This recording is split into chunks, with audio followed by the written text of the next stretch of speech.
तो चलिए आज हम 11th फिजिक्स के लिए अपना नया चैप्टर शुरू करते हैं।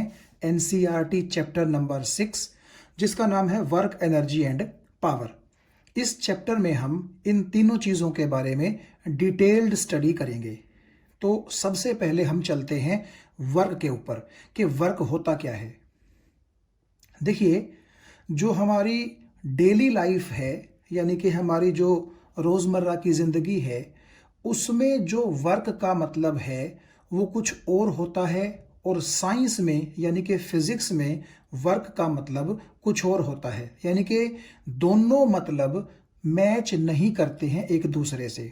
ये चीज़ आप एग्जाम्पल से समझ जाएंगे। देखिए, मान लीजिए एक बच्चा स्कूल का काम कर रहा है, यानी कि स्कूल में टीचर ने उसे कोई काम करने को दिया और घर पे आकर के वो अपना काम कर रहा है, अपनी कॉपी में कुछ लिख रहा है, कुछ सम सॉल्व कर रहा है या कोई क्वेश्चंस जो है वो याद कर रहा है। तो अगर आप उस बच्चे से पूछेंगे कि आप क्या कर रहे हैं, तो वो बच्चा ये कहेगा कि जी मैं स्कूल का काम कर रहा हूँ।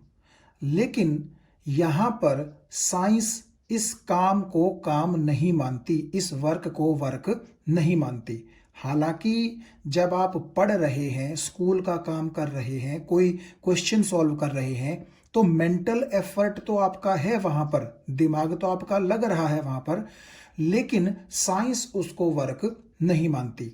तो यही बात मैं आपसे पहले कह रहा था कि जो डेली लाइफ में यानी कि हमारी जनरल लाइफ में जो वर्क का मतलब है और जो फिजिक्स में वर्क का मतलब है वो एंटायरली डिफरेंट हैं। हम वही चीज़ देखने की कोशिश आज करेंगे कि साइंस में फिर कब कहा जाएगा कि वर्क हुआ है। तो यहां मैंने लिखा है कि work is said to be done if force acts on any object and displaces it in its on direction. यानी कि अगर फोर्स किसी ऑब्जेक्ट पर लगता है और वो फोर्स उस ऑब्जेक्ट को अपनी ही डायरेक्शन में डिस्प्लेस कर देता है, तब हम बोलते हैं कि वर्क हुआ है, साइंस के अकॉर्डिंग, फिजिक्स के अकॉर्डिंग। या आप इस चीज को ऐसे भी कह सकते हैं कि जो आपके ऑब्जेक्ट की डिस्प्लेसमेंट है वो अगर एग्जैक्टली फोर्स की डायरेक्शन में नहीं हुई तो भी ऐसा जरूर होना चाहिए कि कोई ना कोई फोर्स का कंपोनेंट उस डिस्प्लेसमेंट की डायरेक्शन में होना चाहिए।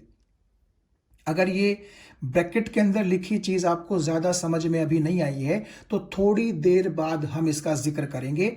फिलहाल आप समझने के लिए सिर्फ इतना मान लीजिए कि साइंस तब मानती है वर्क हुआ है जब आपका एक फोर्स ऑब्जेक्ट पर लग रहा हो और वो फोर्स उस ऑब्जेक्ट को अपनी ही डायरेक्शन के अंदर क्या कर दे, डिस्प्लेस कर दे। आप यहां देखिए इस डायग्राम के अंदर ये कोई ऑब्जेक्ट है और इस ऑब्जेक्ट पर आप देख सकते हैं कि राइट साइड में फोर्स लगा है और फोर्स लगने के बाद ये ऑब्जेक्ट राइट साइड में ही क्या हो गया है, डिस्प्लेस हो गया है। मान लीजिए एस इसकी डिस्प्लेसमेंट है। आप यहां देख सकते हैं इस ऑब्जेक्ट के मिड पॉइंट से लेकर के और यहां जो इस बॉडी का मिड पॉइंट है, मैंने मिड पॉइंट से लेकर मिड पॉइंट के बीच में ही क्या कंसीडर की है, डिस्प्लेसमेंट। ये वही ऑब्जेक्ट है। देखो शुरू में तो ये ऑब्जेक्ट यहां था लेकिन फोर्स लगने के बाद ये ऑब्जेक्ट डिस्प्लेस होकर के यहां पहुंच गया। तो ये दोनों ऑब्जेक्ट सेम ही हैं। जस्ट आप ये मान लीजिए कि ये ऑब्जेक्ट तब था जब आपका फोर्स नहीं लगा था ऑब्जेक्ट पर, और ये पोजीशन आपके ऑब्जेक्ट की तब है जब फोर्स ने उसको क्या कर दिया है, डिस्प्लेस कर दिया है। तो दोनों जो पोजीशंस हैं ऑब्जेक्ट की उनके बीच में मान लीजिए एस जो है वो क्या है, डिस्प्लेसमेंट है। तो आपने ये देखा कि ऑब्जेक्ट पर फोर्स लगा और फोर्स लगने के बाद वो ऑब्जेक्ट डिस्प्लेस हो गया। और एक चीज और नोट कीजिए कि जिस डायरेक्शन में फोर्स लग रहा था आपका ऑब्जेक्ट भी उसी डायरेक्शन के अंदर डिस्प्लेस हुआ है। यानी कि अगर फोर्स राइट हैंड साइड पे लग रहा था तो ऑब्जेक्ट भी राइट हैंड साइड की तरफ ही डिस्प्लेस हुआ है। तो यहां साइंस बोलती है, फिजिक्स बोलती है कि वर्क हुआ है। और जो वर्क का फॉर्मूला होता है वो होता है ये जो नीचे लिखा हुआ है, F डॉट एस। यानी कि फोर्स वेक्टर और डिस्प्लेसमेंट वेक्टर की जो डॉट प्रोडक्ट है वो आपका फॉर्मूला रहेगा वर्क के लिए।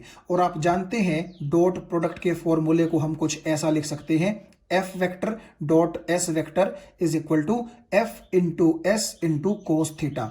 ये थीटा क्या है? ये थीटा है वो एंगल जो आपकी फोर्स की डायरेक्शन और डिस्प्लेसमेंट की डायरेक्शन के बीच रहेगा।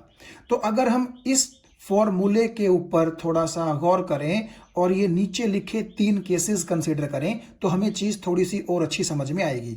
देखिए, इस फॉर्मूले के अकॉर्डिंग ऊपर वाली सिचुएशन को हम कैसे एनालाइज कर सकते हैं? आप देखिए, जिस तरफ फोर्स लगा है डिस्प्लेसमेंट उसी तरफ हुई है, यानी कि फोर्स और डिस्प्लेसमेंट एक ही डायरेक्शन में है, तो दोनों के बीच एंगल कितना हुआ? 0। और कोस 0 आप जानते हैं कितना होता है? 1। और वो 1 जब एफएस के साथ मल्टीप्लाई होगा तो वर्क का फॉर्मूला सिंपली क्या आ जाएगा? F into S. So if theta is equal to 0 degree तो ऊपर वाली इक्वेशन से वर्क का फॉर्मूला हमारे पास ये आ जाएगा। लेकिन अगर मान लीजिए थीटा 90 डिग्री होता, एग्जाम्पल हम इसके थोड़ा सा आने वाले सेक्शंस में देखेंगे कि कैसे ऐसे हो सकता है, तो लेकिन आप यहां सिर्फ मैथमेटिक्स अगर कंसीडर करें कि थीटा अगर 90 होता तो कोस 90 क्योंकि 0 होता है इसीलिए वर्क भी कितना होता? 0 होता। और मान लीजिए अगर इसी केस में थीटा 180 डिग्री होता, इसका भी हम एग्जांपल आने वाले सेक्शंस में देखेंगे, तो क्योंकि आप जानते हैं कि कोस 180 डिग्री -1 होता है इसीलिए वर्क का फॉर्मूला यहां पर होता माइनस के एफ इंटू एस। तो सिर्फ इन 3 एग्जांपल्स से आप जो चीज कंक्लूड कर सकते हैं, समझेंगे हम इन चीजों को थोड़ा सा बाद में, लेकिन कंक्लूजन जो आप यहां से निकाल सकते हैं वो ये कि वर्क आप देखिए नेगेटिव भी हो सकता है, 0 भी हो सकता है और पॉजिटिव भी हो सकता है। मैंने ये चीज यहां पर लिख दी है। तो आप एक बात ध्यान से सुनिएगा, मैं ये क्यों कह रहा था कि साइंस केवल तभी वर्क मानती है जब फोर्स भी लग रहा हो, डिस्प्लेसमेंट भी हो रहा हो और डिस्प्लेसमेंट जो है वो फोर्स की ही डायरेक्शन में हो रहा हो। क्यों? क्योंकि आप ये देखिए, ये जो वर्क का हमारे पास फॉर्मूला है इसमें अगर मैं एफ को 0 पुट कर दूं या एस को 0 पुट कर दूं या फिर कोस थीटा को 0 पुट कर दूं तो उस कंडीशन में वर्क कितना आएगा? 0 आएगा। आप एक बार फिर से देखिए, मान लीजिए मैं कहता कि इस ऑब्जेक्ट के ऊपर कोई फोर्स नहीं लग रहा तो फोर्स 0 हो जाता, तब वर्क कितना हो जाता? 0 हो जाता। या फिर मैं ऐसे बोलता कि इस ऑब्जेक्ट पर फोर्स तो कुछ ना कुछ लग रहा है लेकिन डिस्प्लेसमेंट नहीं हो रहा, तो उस वक्त एस 0 होता और तब भी आपका वर्क डन कितना होता? 0 होता। या मैं ये बोलता कि फोर्स लग तो रहा है ऑब्जेक्ट पर लेकिन वो 90 डिग्री पर लग रहा है, परपेंडिकुलरली लग रहा है, तो उस वक्त आप देखिए कोस 90 0 हो जाता और आपका टोटल वर्क डन भी कितना हो जाता? 0 हो जाता। ये बात आपको समझ में आ रही है? ठीक है, तो आप ऐसा देख सकते हैं कि चाहे एफ, चाहे एस या चाहे कोस थीटा, तीनों में से कोई भी एक अगर 0 हो जाएगा तो वर्क डन कितना हो जाएगा? 0 हो जाएगा। इसीलिए मैंने कहा था कि फोर्स भी 0 नहीं होना चाहिए, डिस्प्लेसमेंट भी 0 नहीं होना चाहिए और कोस थीटा को भी 0 नहीं होना चाहिए। आप देखिए, अगर फोर्स कुछ ना कुछ लग रहा हो, डिस्प्लेसमेंट भी कुछ ना कुछ हो रही हो और डिस्प्लेसमेंट जो है वो फोर्स की ही डायरेक्शन में हो रही हो, तो उस वक्त आप देखिए थीटा हो जाएगा 0, तो कोस 0 क्योंकि 1 होता है इसीलिए वर्क आपका जो है वो एफ इंटू एस हो जाएगा। इसीलिए मैं कह रहा था कि आपका फोर्स और डिस्प्लेसमेंट अगर दोनों एक ही डायरेक्शन में होंगे तब जाकर के वर्क नॉन 0 होगा, यानी कि वर्क की कुछ ना कुछ वैल्यू आएगी। तो इस फॉर्मूले के ऊपर बेस्ड हमने ये देख लिया कि फोर्स कब कब 0 हो सकता है या कब कब वो नॉन 0 रहेगा या फिर कब वो नेगेटिव हो सकता है या फिर कब वो पॉजिटिव हो सकता है। अब हम आते हैं ब्रैकेट के अंदर लिखी हुई इस चीज पर।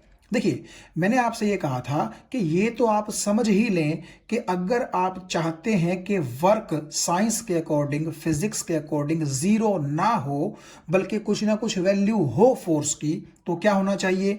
एक तो फोर्स नॉन 0 होना चाहिए और एक डिस्प्लेसमेंट नॉन जीरो होनी चाहिए और एक ये जो कोस थीटा फैक्टर है ये भी नॉन जीरो होना चाहिए। और इसीलिए हमने बोल दिया था कि फोर्स भी लग रहा है, डिस्प्लेसमेंट भी हो रही है और डिस्प्लेसमेंट फोर्स की ही डायरेक्शन में हो रही है, तब जाकर के वर्क हमारा कैसा आता था, नॉन जीरो आता था। लेकिन ये जो ब्रैकेट के अंदर चीज लिखी हुई है इसका क्या मतलब है, देखिए यहां पर आप अगर ध्यान से पढ़ें फिर से तो क्या लिखा गया है कि displacement happens in the direction of component of force. अब इसका क्या मतलब है, आपने यहां तो क्या देखा कि जो डिस्प्लेसमेंट थी वो फोर्स की ही डायरेक्शन में थी, लेकिन यहां पर आप अगर देखें इस डायग्राम में जो कि मैंने इस ब्रैकेट के अंदर वाली चीज के अकॉर्डिंग बना रखा है, यहां डिस्प्लेसमेंट जो है वो फोर्स की डायरेक्शन में नहीं होगी, बल्कि आप ये कह सकते हैं कि फोर्स किसी और डायरेक्शन में होगा और डिस्प्लेसमेंट किसी और डायरेक्शन में होगी। लेकिन आप ये देखिएगा कि जिस डायरेक्शन में डिस्प्लेसमेंट हो रही है उस डायरेक्शन में फोर्स का कुछ ना कुछ कंपोनेंट जरूर आपको मिलेगा। तो हम इस डायग्राम के ऊपर आते हैं। ये वही है, देखिए ये आपका ऑब्जेक्ट है और ये ऑब्जेक्ट जो है इसके ऊपर मान लीजिए मैंने इस डायरेक्शन में एक फोर्स लगाया है F। ये बात आपको समझ में आ गई। तो हुआ ये कि आप ये देखिए कि फोर्स जो है वो इस डायरेक्शन में है, लेकिन ये ऑब्जेक्ट सरकते सरकते डिस्प्लेस होते होते यहां आ गया है। यानी कि अगर ये आपके ऑब्जेक्ट की इनिशियल पोजीशन है और ये आपके ऑब्जेक्ट की अगर फाइनल पोजीशन है तो दोनों पोजीशंस के बीच में एस जो है वो उस ऑब्जेक्ट के द्वारा ट्रेवल किया गया डिस्प्लेसमेंट है। तो आप ये देखिएगा कि डिस्प्लेसमेंट तो आपके ऑब्जेक्ट की हुई है एग्जैक्टली राइट हैंड साइड में, लेकिन फोर्स जो है आप ये देखिए आप उसको थोड़ा सा ऊपर की तरफ बोल सकते हैं, एग्जैक्टली राइट हैंड साइड में नहीं बोल सकते। तो यहां हम ये बोल सकते हैं कि जो फोर्स और डिस्प्लेसमेंट है वो एग्जैक्टली एक डायरेक्शन में नहीं है। लेकिन आप ये जानते हैं कि अगर फोर्स इस डायरेक्शन में है तो इस डायरेक्शन के अलोंग फोर्स का कंपोनेंट हम निकाल सकते हैं। और आप ये देखिए कि अगर मैं ये कहूं कि डिस्प्लेसमेंट और फोर्स की डायरेक्शंस के बीच में ये थीटा एंगल हो तो आप जानते हैं कि फोर्स का इस एक्सिस के अलोंग कंपोनेंट कितना हो जाएगा, F कोस थीटा। ये देखिए मैंने नीचे यहां पर आपको बना करके दिखा रखा है कि अगर फोर्स इस डायरेक्शन में है और इस डायरेक्शन के साथ उसने थीटा एंगल बना रखा है तो फोर्स का यहां वाला कंपोनेंट होगा F कोस थीटा और फोर्स का इस डायरेक्शन के परपेंडिकुलर डायरेक्शन में कंपोनेंट कितना होगा, F साइन थीटा। तो हमें तो यह देखना है कि फोर्स का कौन सा कंपोनेंट डिस्प्लेसमेंट के पैरेलल है। तो नेचुरली आपकी डिस्प्लेसमेंट अगर राइट हैंड साइड में हो रही है तो फोर्स का राइट हैंड साइड में कंपोनेंट कितना है, F कोस थीटा। तो आप ये कह सकते हैं कि आपके ऑब्जेक्ट की जो डिस्प्लेसमेंट है वो इस कंपोनेंट की डायरेक्शन में है। जैसा कि आप यहां देख सकते हैं कि displacement happens in direction of component of force. तो ये देखिए आप F कोस थीटा जो फोर्स का कंपोनेंट है, जो डायरेक्शन उसकी है उसी डायरेक्शन में आप कह सकते हैं कि किसकी डायरेक्शन है, डिस्प्लेसमेंट की डायरेक्शन है। तो आपने ये बोलना है कि जो डिस्प्लेसमेंट है वो F कोस थीटा की डायरेक्शन में है, इसीलिए जो वर्क होगा वो क्या होगा, वो होगा F cos theta multiplied by this displacement यानी कि S। तो ये मतलब था जब हम बोल रहे थे कि या तो आप ये कह लीजिए कि फोर्स और डिस्प्लेसमेंट दोनों ही एक डायरेक्शन में हो, या फिर ऐसा हो कि फोर्स के कंपोनेंट की डायरेक्शन और डिस्प्लेसमेंट की डायरेक्शन सेम हो।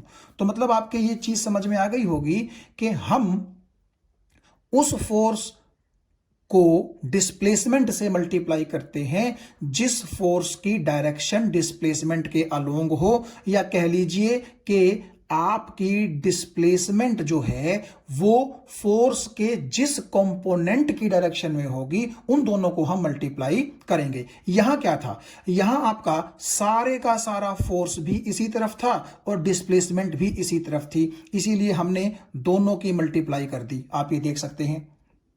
लेकिन यहां पर सारे का सारा फोर्स इस तरफ नहीं था, तो हमने क्या किया, जिस तरफ डिस्प्लेसमेंट है उस तरफ ये देख लिया कि फोर्स का कौन सा कंपोनेंट है।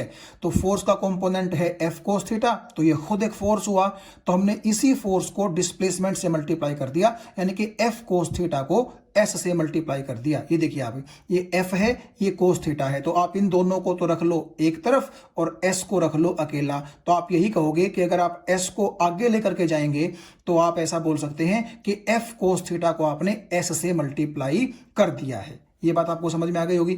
यहां पर आपने F को मल्टीप्लाई किया था S से, लेकिन आप इस केस में क्या मल्टीप्लाई करेंगे, F cos थीटा को मल्टीप्लाई करेंगे S से। ठीक है, तो ये मेरा मतलब था जब मैं बोल रहा था कि डिस्प्लेसमेंट जो है वो आपके ऐसी डायरेक्शन में होनी चाहिए जिस डायरेक्शन में फोर्स का कोई ना कोई कंपोनेंट हो। तो वो आप यहां देख सकते हैं। और इस चीज का एग्जाम्पल आप कैसे कंसिडर करेंगे, मान लीजिए एक खिलौना है और उस खिलौने पर एक बच्चे ने रस्सी बांध करके कुछ यूं फोर्स लगाया है। तो बच्चे ने तो फोर्स यूं लगाया है, लेकिन आप जानते हैं खिलौना उठ करके ऊपर की डायरेक्शन में तो नहीं चलेगा। हाँ, अगर बच्चा बिल्कुल परपेंडिकुलर ऊपर खींचे तब तो आप समझ सकते हैं कि खिलौना बिल्कुल परपेंडिकुलरली ऊपर की तरफ चलेगा। लेकिन अगर फोर्स पूरी तरह परपेंडिकुलर नहीं होगा तो बच्चा अगर इस डायरेक्शन में फोर्स लगाएगा तो आपके खिलौने की डिस्प्लेसमेंट तो इस डायरेक्शन में होगी। ये एक प्रैक्टिकल एग्जांपल है इस केस का कि जब आपका फोर्स किसी और डायरेक्शन में है और डिस्प्लेसमेंट जो है वो किसी और डायरेक्शन में है, तो तब आप क्या करेंगे, फोर्स का वो कंपोनेंट निकाल लेंगे जो डिस्प्लेसमेंट के अलोंग है और उन दोनों को मल्टीप्लाई करके हम क्या निकाल सकते हैं, वर्क डन निकाल सकते हैं। अब जो SI यूनिट वर्क की होती है वो क्या होती है, वो हम फॉर्मूले से ही देखेंगे। फोर्स की यूनिट न्यूटन, डिस्प्लेसमेंट की यूनिट मीटर, कोस थीटा की यूनिट कुछ होती नहीं, तो न्यूटन मीटर को हम क्या बोलते हैं, वर्क की SI यूनिट। और न्यूटन मीटर का ही नाम क्या रखा गया है, जूल, जिसको हम कैपिटल J से डिनोट करते हैं। तो आप ये बोल सकते हैं कि वर्क की जो SI यूनिट है वो होती है जूल। और वर्क एक स्केलर क्वांटिटी होती है, क्योंकि आप जानते हैं कि दो वेक्टर्स का जो डॉट प्रोडक्ट होता है उससे हमें क्या मिलता है, एक स्केलर ऑब्जेक्ट या एक स्केलर क्वांटिटी हमें मिलती है। तो इसीलिए हम ये कह सकते हैं कि क्योंकि फोर्स भी वेक्टर है, डिस्प्लेसमेंट भी वेक्टर है, लेकिन उनके डॉट प्रोडक्ट से हमें एक स्केलर मिलेगा, इसीलिए वर्क एक स्केलर क्वांटिटी है। और यहां पर लिखा गया है डायमेंशनल फॉर्मूला वर्क का, जो कि आप कैसे निकाल सकते हैं, यहां आप फोर्स का डायमेंशन फॉर्मूला रखें और यहां पर आप डिस्प्लेसमेंट का डायमेंशनल फॉर्मूला रखें। कोस थीटा का डायमेंशनल फॉर्मूला कुछ होता नहीं, उनको जब आप मल्टीप्लाई करेंगे तो ये रिजल्ट आपको मिल जाएगा। और यहां आप एक एग्जाम्पल भी कंसिडर कर सकते हैं कि मान लीजिए इस ऑब्जेक्ट पर एक फोर्स लग रहा है 5 न्यूटन का और 60 डिग्री पर लग रहा है, और फोर्स लगने के बाद ये ऑब्जेक्ट यहां से लेकर के यहां तक मान लीजिए 4 मीटर का डिस्प्लेसमेंट ट्रेवल करता है। तो फोर्स भी लगा, डिस्प्लेसमेंट भी हुई, तो वर्क कितना होगा वो हम पिछले फॉर्मूले के अकॉर्डिंग निकाल सकते हैं। फोर्स की जगह हम रख देंगे 5 न्यूटन, डिस्प्लेसमेंट की जगह हम रख देंगे 4 मीटर, क्योंकि यहां पर 4 मीटर दिया गया है। और थीटा, जैसा कि मैंने आपको बताया था, ये एंगल होता है फोर्स की डायरेक्शन और डिस्प्लेसमेंट की डायरेक्शन के बीच में, तो उनके बीच में एंगल 60 डिग्री है, तो कोस 60 होता है 1/2। तो जब आप सोल्व करेंगे तो 10 जूल का वर्क आ जाएगा, यानी कि इस फोर्स ने इस ऑब्जेक्ट को खींचने में 10 जूल का वर्क किया है। और अगर आप ये ऐसे बोलना चाहें कि इस खिलौने को एक बच्चे ने 5 न्यूटन का फोर्स लगा करके इस डायरेक्शन में 4 मीटर डिस्प्लेस कर दिया, तो वो बच्चा कितना वर्क कर रहा है, 10 जूल का वर्क कर रहा है। अब वर्क के बाद हम आते हैं पावर के ऊपर। पावर का जो फॉर्मूला है वो होता है कि कितना वर्क किया गया है और उस वर्क को करने में टाइम कितना लिया गया है, यानी कि यहां टाइम का जो फैक्टर है वो इंपॉर्टेंट है। इसीलिए जो पावर का फॉर्मूला है वो होता है वर्क डन यानी कि W, टाइम टेकन यानी कि T, यानी कि work by time is basically power. और अगर हम पावर की एसआई यूनिट की बात करें तो वर्क की एसआई यूनिट आपको पता है जूल होती है, टाइम की आपको पता है एसआई यूनिट सेकंड होती है। तो जूल पर सेकंड पावर की क्या हुई, एसआई यूनिट हुई। लेकिन इस जूल पर सेकंड को हम क्या बोलते हैं, वाट बोलते हैं, जिसको कैपिटल W से हम डिनोट करते हैं। तो आप ये कह सकते हैं कि जो पावर है उसकी एसआई यूनिट क्या है, वाट है। अब पावर इंडिकेट क्या करती है, पावर ये इंडिकेट करती है कि कोई ऑब्जेक्ट अपने वर्क को कितना फास्ट कर सकता है। देखिए आप इस चीज को यूं समझिए, मान लीजिए मैंने दो पर्सन्स को सेम काम दिया, यानी कि W दोनों के केसेस में सेम रहा, ठीक है। कोई काम है और दोनों ने वो करना है, सेम काम दोनों को दिया है, बिल्कुल सेम काम है। अब एक पर्सन तो क्या करता है, कम टाइम में वो काम कर देता है और दूसरा पर्सन ज्यादा टाइम लेता है उस काम को करने में। तो नेचुरली जिस बंदे ने कम टाइम लिया हम कहेंगे कि उसकी पावर ज्यादा है, और जिस बंदे ने ज्यादा टाइम लिया हम कहेंगे कि उसकी पावर कैसी है, कम है। ठीक है, ये तो आप वैसे भी समझ सकते हैं कि सेम काम को अगर कोई बंदा कम टाइम में करता है तो नेचुरली वो बड़ा पावरफुल है। इसीलिए पावर के अंदर टाइम जो है उसका एक इंपॉर्टेंट रोल होता है। अब देखिए जो हमने पावर का ये फॉर्मूला देखा वर्क अपॉन टाइम, तो अभी जैसे कि हम पीछे पढ़ चुके हैं कि वर्क होता है फोर्स डॉट डिस्प्लेसमेंट, तो वो मैंने यहां रख दिया, नीचे आपका टी आ गया। तो इसी चीज को हम कुछ ऐसे भी लिख सकते हैं, क्योंकि टाइम स्केलर है, आप चाहें तो उसको फोर्स के नीचे रखें, आप चाहें तो उसको डिस्प्लेसमेंट के नीचे रखें। मैंने यहां पर उसको डिस्प्लेसमेंट के नीचे रख लिया। ऐसा क्यों किया, क्योंकि देखिए जो डिस्प्लेसमेंट है अगर उसको मैं टाइम से डिवाइड कर दूं तो आपको याद आ रहा होगा डिस्प्लेसमेंट अपॉन टाइम वेलोसिटी होता है, ठीक है। तो इसीलिए मैंने इसको डिस्प्लेसमेंट के नीचे रखा था ताकि मैं इस पूरी चीज को क्या बोल सकूं, वेलोसिटी बोल सकूं। और इसीलिए पावर का फॉर्मूला आपके पास आ गया F vector dot V vector. और ये भी आप देखिएगा दो वेक्टर्स की डॉट प्रोडक्ट है, इसीलिए पावर भी क्या होगी, एक स्केलर क्वांटिटी होगी। और आप इसको लिख सकते हैं F डॉट V को FV कोस थीटा। तो यहां पर नेचुरली थीटा क्या होगा, फोर्स की जो डायरेक्शन है और जो वेलोसिटी की डायरेक्शन है उनके बीच का ये एंगल होगा। और डायमेंशनल फॉर्मूला जो पावर का है वो आप निकाल सकते हैं। यहां पर आप फोर्स का जो डायमेंशनल फॉर्मूला है वो रखें, यहां पर आप वेलोसिटी का डायमेंशनल फॉर्मूला रखें, कोस थीटा का डायमेंशन फॉर्मूला कुछ होता नहीं। तो आप जब ऐसा करेंगे तो आपके पास ये डायमेंशनल फॉर्मूला आ जाएगा पावर का। तो यहां हमने देखा कि पावर जो है वो होती क्या है कि कितना वर्क किया जा रहा है डिवाइड बाय कितना टाइम लेकर के वो वर्क किया जा रहा है। तो naturally more is the time taken less will be the power, and lesser is the time taken more will be the power. तो चलिए अब हम बात करते हैं एनर्जी के बारे में। देखिए a body can do work if it has energy, यानी कि एक बॉडी तब काम कर सकती है जब उसके पास एनर्जी हो। ये तो आपको चीज बड़े आराम से समझ में आ गई होगी। अगर आपकी बॉडी में एनर्जी है तभी तो आप काम कर पाएंगे। अगर आपके पास एनर्जी नहीं है तो आप क्या काम कर पाएंगे, बिल्कुल नहीं कर पाएंगे। मतलब देखिए एक मान लीजिए स्वस्थ आदमी है, बिल्कुल एनर्जेटिक है, तो आप उससे कोई भी काम करवा लीजिए, बड़े अच्छे से वो काम करेगा।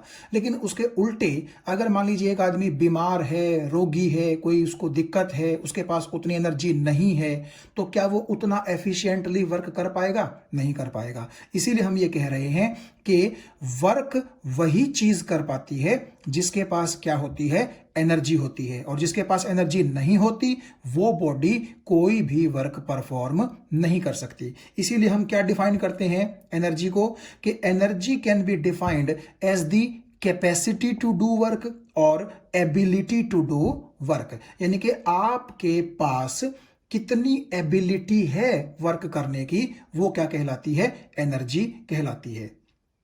एनर्जी भी एक स्केलर क्वांटिटी होती है। और नीचे लिखी लाइन पे अगर आप गौर करें, मैंने लिखा है कि मान लीजिए एक बॉडी के पास 100 जूल एनर्जी है, तो नेचुरली वो वर्क भी कितना कर सकती है, 100 जूल का ही कर सकती है। आप देखिए, अगर किसी ऑब्जेक्ट के पास 100 जूल एनर्जी हो तो क्या वो ऑब्जेक्ट 100 जूल से ज्यादा का वर्क कर सकता है? नहीं कर सकता। हाँ, वो अगर ये चाहे कि मैं 100 जूल से कम वर्क करूं, वो तो कर सकता है, लेकिन ज्यादा तो वो वर्क 100 जूल से नहीं कर सकता। भाई, आपके शरीर में एनर्जी 100 जूल है, तो ज्यादा से ज्यादा वर्क आप 100 जूल ही तो कर सकते हैं, उससे ऊपर तो आप वर्क कर नहीं सकते। इसीलिए हम ये बोल सकते हैं कि वर्क और एनर्जी बेसिकली एक ही चीज होती है। क्यों? क्योंकि बॉडी के पास जितनी एनर्जी होगी उतना ही मैक्सिमम बॉडी क्या कर सकती है, वर्क कर सकती है, उससे ज्यादा वर्क नहीं कर सकती।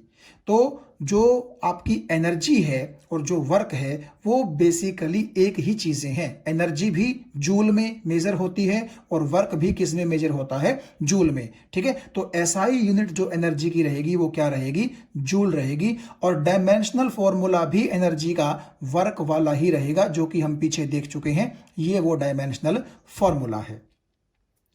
तो कुल मिलाकर के बात यह है कि एनर्जी जो है वो आपकी बॉडी की एबिलिटी या कैपेसिटी को रिप्रेजेंट करती है कि आप कितना वर्क कर सकते हैं। और नेचुरली जितनी आपकी बॉडी में एनर्जी होगी उतना ही आप वर्क परफॉर्म कर सकते हैं मैक्सिमम। कम करना चाहें एक अलग बात है, लेकिन मैक्सिमम वर्क आप उतना ही कर सकते हैं जितना आपकी बॉडी के पास क्या होगी, एनर्जी होगी। अब टाइप ऑफ एनर्जी का जहां तक सवाल है, बहुत सारी टाइप एनर्जी की हो सकती है, लेकिन इस चैप्टर में मेनली हम दो तरह की एनर्जीज के साथ डील करेंगे। पहली है काइनेटिक एनर्जी और दूसरी है पोटेंशियल एनर्जी। आने वाले सेक्शंस में हम काफी डिटेल में इन दोनों टाइप्स की जो एनर्जी है उसके बारे में बात करेंगे। तो देखिए, वर्क का जो फॉर्मूला है आप उसको आसान रूप में ऐसे भी लिख सकते हैं कि work is equal to displacement into component of force along the direction of displacement. यानी डिस्प्लेसमेंट को आप फोर्स के उस कंपोनेंट से मल्टीप्लाई कर दें जो फोर्स का कंपोनेंट डिस्प्लेसमेंट की ही डायरेक्शन में हो। एग्जाम्पल के तौर पे आप ये देखिए, यहां पर क्या हो रहा है, इस ऑब्जेक्ट पर जो फोर्स लगाया जा रहा है उस फोर्स ने इस ऑब्जेक्ट की जो डिस्प्लेसमेंट है वो अपनी ही डायरेक्शन के अंदर की है। यानी कि अगर फोर्स आपका राइट साइड में लग रहा है तो डिस्प्लेसमेंट भी एग्जैक्टली कहां हो रही है, राइट साइड में। तो हम क्या करेंगे, डिस्प्लेसमेंट क्योंकि एस हुई है तो डिस्प्लेसमेंट की जगह हम यहां लिख देते हैं एस। और फिर आपने एस के साथ फोर्स का कौन सा कंपोनेंट मल्टीप्लाई करना है, जो डिस्प्लेसमेंट की ही डायरेक्शन में हो। तो यहां पर तो आप देखिए सारे का सारा फोर्स ही कहां है, डिस्प्लेसमेंट के अलोंग है। तो इसीलिए यहां पर मैंने सारे का सारा फोर्स ही लिख दिया। तो S इंटू एफ कह लो या F इंटू एस कह लो, यह आपका फॉर्मूला हो जाएगा किसका, वर्क डन का। लेकिन इस केस में अगर आप देखें कि जो आपकी बॉडी की डिस्प्लेसमेंट है वो तो हुई है एग्जैक्टली राइट साइड में, मगर फोर्स उससे थोड़ा सा थीटा एंगल पर ऊपर की तरफ लग रहा है। तो यहां आप ये बोल सकते हैं कि सारे का सारा फोर्स डिस्प्लेसमेंट की डायरेक्शन में नहीं है। तो फिर हम क्या करें, हम ये देखेंगे कि कितना फोर्स, यानी कि फोर्स का कौन सा कंपोनेंट डिस्प्लेसमेंट की डायरेक्शन में है। तो आप ये देखिए, यहां से लेकर के यहां तक ऑब्जेक्ट की डिस्प्लेसमेंट तो एस हुई है, तो इसीलिए यहां पर मैंने डिस्प्लेसमेंट की जगह क्या रख दिया, एस रख दिया। लेकिन क्योंकि आपका पूरे का पूरा एफ इस डायरेक्शन में नहीं है, तो मैंने क्या कर लिया कि इस डायरेक्शन में फोर्स का कंपोनेंट निकाल लिया और वो कितना आ गया, एफ कोस थीटा। ये आपने वेक्टर्स में पढ़ा है कि फोर्स जिस डायरेक्शन के साथ थीटा एंगल बनाता है वहां पर कंपोनेंट कितना आता है, फोर्स इनटू कोस थीटा। तो अब आप ये कह सकते हैं कि जी अगर पूरा फोर्स डिस्प्लेसमेंट की डायरेक्शन में नहीं भी है तो कोई बात नहीं, कम से कम एफ कोस थीटा तो डिस्प्लेसमेंट की डायरेक्शन में है, और हमने डिस्प्लेसमेंट के साथ वही फोर्स का कंपोनेंट मल्टीप्लाई करना है जो डिस्प्लेसमेंट की डायरेक्शन के अलोंग हो। तो इसीलिए यहां पर, क्योंकि आप ये देख सकते हैं एफ कोस थीटा जो है वो डिस्प्लेसमेंट के अलोंग है, डिस्प्लेसमेंट की डायरेक्शन में है, इसीलिए यहां पर मैंने एफ मल्टीप्लाई ना करके एफ कोस थीटा को मल्टीप्लाई कर दिया। तो एक तरीके से आप ये कह सकते हैं कि ये एक बड़ा आसान फॉर्मूला है कि डिस्प्लेसमेंट को तो आप रखें डिस्प्लेसमेंट ही, और उसको फोर्स के उस कंपोनेंट से मल्टीप्लाई कर दें जो कंपोनेंट आपका डिस्प्लेसमेंट की डायरेक्शन में हो। तो क्योंकि यहां पर एफ कोस थीटा था वो कंपोनेंट, तो यहां पर मैंने लिख दिया एफ कोस थीटा। तो सिंपली ये आपका फॉर्मूला बन गया किसका, वर्क का। तो अब आपको ये चीज समझ में आ गई होगी कि हमें डिस्प्लेसमेंट तो लेनी ही है, लेकिन डिस्प्लेसमेंट की डायरेक्शन में कौन सा फोर्स का कंपोनेंट है वो कंसीडर करना है, और उन दोनों को मल्टीप्लाई कर दीजिए, वो आपके पास क्या आ जाएगा, वर्क का फॉर्मूला।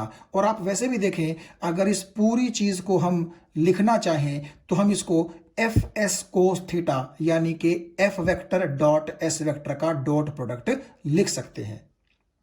ये चीज आपको क्लियर हो गई होगी। अब तो एक चीज हम जो पहले जिक्र कर रहे थे कि वर्क जो है वो जीरो भी हो सकता है, पॉजिटिव भी हो सकता है, नेगेटिव भी हो सकता है।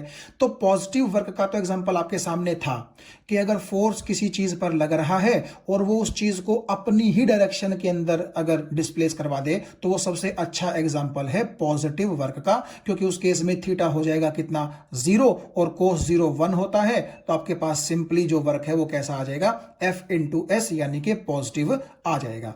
इस केस में भी अगर आप देखें कि जो आपका थीटा है वो 90 डिग्री से कम है, तो यहां पर भी आपका जो वर्क है वो कैसा आएगा, पॉजिटिव ही आएगा।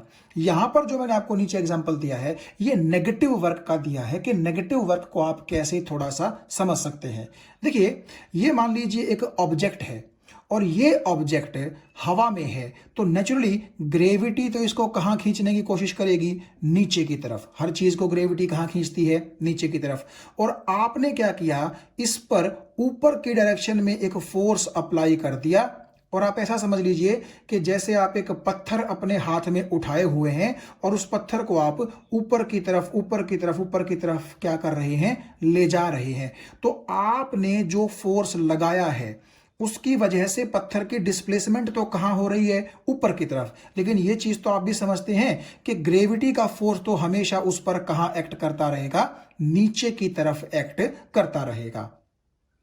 तो अगर आपसे एंगल पूछा जाए कि ग्रेविटी के फोर्स और डिस्प्लेसमेंट में कितना एंगल है, तो आप ये देखिए, क्योंकि आपका अप्लाइड फोर्स ऊपर की तरफ है तो डिस्प्लेसमेंट भी ऊपर की तरफ होगी, ग्रेविटी का फोर्स नीचे की तरफ है, तो दोनों के बीच में एंगल कितना हुआ, 180 डिग्री। और अगर हम वर्क डन का फॉर्मूला लगाएं कि displacement into force into cos theta, वो वाला, तो अगर आप यहां पर वो फॉर्मूला लगाएंगे तो फोर्स की जगह आ जाएगा ग्रेविटी का फोर्स, डिस्प्लेसमेंट की जगह आ जाएगा डिस्प्लेसमेंट, लेकिन सबसे इंपॉर्टेंट चीज यहां पर है कोस थीटा।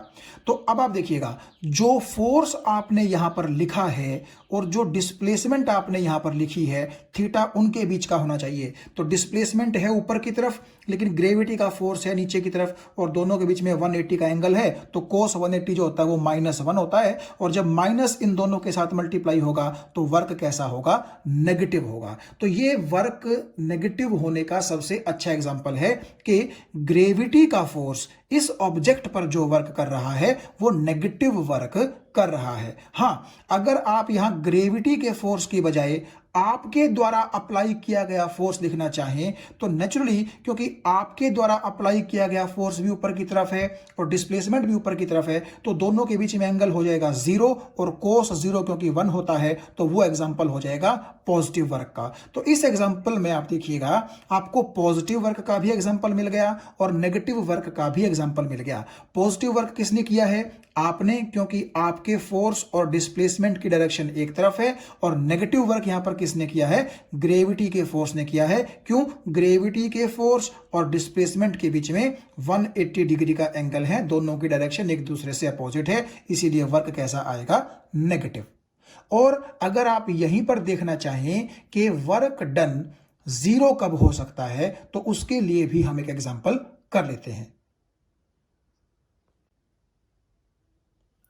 तो 0 वर्क का जो एग्जांपल है, उसके लिए आप यहां ये जो रेक्टेंगुलर बॉक्स मैंने बनाया है, इसके अंदर देखिए, ये मान लीजिए ग्राउंड है और इस ग्राउंड पर ये पर्सन अपने सिर पर कोई बोझ उठा करके मान लीजिए इस तरफ चल रहा है। तो अगर आपका पर्सन इस तरफ चल रहा है तो नेचुरली ये जो इसके सिर पर ऑब्जेक्ट है ये भी तो इसके साथ साथ इस तरफ जाएगा। तो कुल मिलाकर के डिस्प्लेसमेंट तो हो गई आपकी राइट हैंड साइड पर, लेकिन फोर्स कहां लग रहा है वो देखिए। अगर आप ग्रेविटी के फोर्स की बात करेंगे तो क्या होगा, इस ऑब्जेक्ट का अगर मास कुछ ना कुछ है तो उस मास को ग्रेविटी का फोर्स नीचे की तरफ अट्रैक्ट करने की कोशिश करेगा।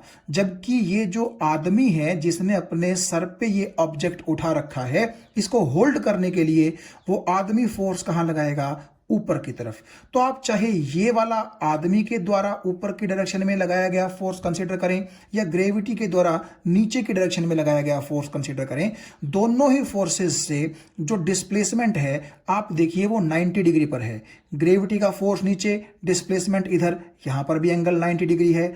आदमी के द्वारा लगाया गया फोर्स ऊपर, डिस्प्लेसमेंट इधर, यहां पर भी एंगल कितना है, 90 डिग्री। और क्योंकि कोस 90 होता है 0, इसीलिए यहां पर जो वर्क का फॉर्मूला हो जाएगा Fs कोस 90, क्योंकि 0 होता है तो वो हो जाएगा 0। यानी कि ये पर्सन भले ही एक जगह से दूसरी जगह पर इस सामान को रखने के लिए चला जाए, लेकिन साइंस नहीं मानती कि इसने कोई वर्क किया है। तो यहां आप देखिएगा कि सच में जो डेली लाइफ के अंदर हम बोलते हैं कि वर्क किया गया है, उसका मीनिंग कुछ और होता है, और साइंस के अकॉर्डिंग जो वर्क है उसका मीनिंग कुछ और होता है। तो देखिए, वर्क, एनर्जी और पावर की जो बेसिक डेफिनेशंस हैं या फिर कह लीजिए कि बेसिक मीनिंग है, उसको देखने के बाद हम आज के वीडियो के लास्ट में थोड़ा सा ये देखने की कोशिश करते हैं कि जब हम ये बोलते हैं कि फोर्स का डिस्प्लेसमेंट की डायरेक्शन में जो कंपोनेंट है वो F कोस थीटा है, तो इसका मतलब क्या होता है। देखिए, आप थोड़ा सा ध्यान अगर इस चीज पर दें कि इस ऑब्जेक्ट पर इस डायरेक्शन में फोर्स लगाया गया है, जिसके बाद ये ऑब्जेक्ट यहां से लेकर के यहां तक इस राइट साइड की डायरेक्शन में डिस्प्लेसमेंट ट्रेवल कर चुका है, और मान लीजिए वो डिस्प्लेसमेंट है S। तो आप ये देखिए, इस फोर्स का डिस्प्लेसमेंट के अलोंग जो कंपोनेंट है वो है F कोस थीटा, और इस डिस्प्लेसमेंट की डायरेक्शन के परपेंडिकुलर डायरेक्शन में जो कंपोनेंट है वो है F साइन थीटा। अब इसका मतलब हम देखते हैं। देखिए, मान लीजिए मैं कहता हूं कि थीटा 0 डिग्री है। अब इसका मतलब क्या है कि ये थीटा अगर 0 होगा तो इसका मतलब है कि सारे का सारा अप्लाइड फोर्स कहां होगा, डिस्प्लेसमेंट की डायरेक्शन में होगा। यानी कि आप ये कह सकते हैं कि जिस तरफ फोर्स लगा उसी तरफ डिस्प्लेसमेंट हुई है, यानी जिस तरफ डिस्प्लेसमेंट हुई है सारा फोर्स उसी तरफ लगा है। तो नेचुरली अगर थीटा हो जाएगा 0 तो फिजिकल सेंस हमें क्या बोलती है कि अगर थीटा 0 होगा तो हम ये कह सकते हैं कि सारे का सारा फोर्स ही कहां लगा है, डिस्प्लेसमेंट की डायरेक्शन में लगा है, और उस डिस्प्लेसमेंट की डायरेक्शन के परपेंडिकुलर डायरेक्शन में कोई भी फोर्स नहीं लगा है। भाई नेचुरली जब सारा फोर्स अलोंग द डिस्प्लेसमेंट लग गया तो नेचुरली कोई भी फोर्स डिस्प्लेसमेंट के परपेंडिकुलर नहीं लगेगा। तो इस चीज को हम यहां देखते हैं। देखिए, अगर थीटा 0 हो जाए तो आप यहां जब थीटा को 0 पुट करेंगे तो आप जानते हैं कोस 0 1 होता है, इसीलिए F कोस थीटा की वैल्यू F आ जाएगी।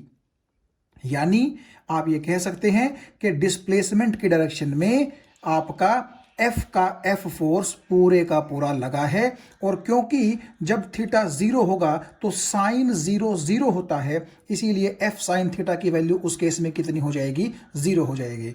तो इस चीज से हमें ये सीखने को मिला कि जब एंगल 0 होगा तो हम ये कहेंगे कि सारे के सारा F फोर्स ही डिस्प्लेसमेंट के अलोंग लगा है और 0 फोर्स डिस्प्लेसमेंट के परपेंडिकुलर डायरेक्शन में लगा है, जो कि हमारा मैथमेटिक्स भी यही बोल रहा है और जो हमारा फिजिकल मीनिंग था वो भी यही बोल रहा है। जबकि इस केस में आप देखिए, मान लीजिए आपने डिस्प्लेसमेंट इस तरफ हो रही है और परपेंडिकुलर डायरेक्शन में फोर्स लगा दिया, तो उस वक्त तो एंगल आपका 90 हो जाएगा। तो आप ये कह सकते हैं कि सारे का सारा फोर्स डिस्प्लेसमेंट के परपेंडिकुलर डायरेक्शन में है, डिस्प्लेसमेंट के अलोंग, डिस्प्लेसमेंट के पैरेलल कोई भी फोर्स नहीं है। तो आप ये चीज यहां से भी देख सकते हैं कि थीटा जब 90 होगा तो F कोस 90 तो हो जाएगा 0, लेकिन F साइन 90 किसके बराबर हो जाएगा? F के बराबर हो जाएगा। यानी कि आपके डिस्प्लेसमेंट के अलोंग 0 फोर्स होगा, कोई भी फोर्स नहीं होगा, और डिस्प्लेसमेंट की परपेंडिकुलर डायरेक्शन में F का F यानी कि सारे का सारा फोर्स होगा। तो F कोस थीटा और F साइन थीटा हमें सिर्फ ये बताते हैं कि डिस्प्लेसमेंट के अलोंग कितना फोर्स लगा है और डिस्प्लेसमेंट के परपेंडिकुलर डायरेक्शन में कितना फोर्स लगा है।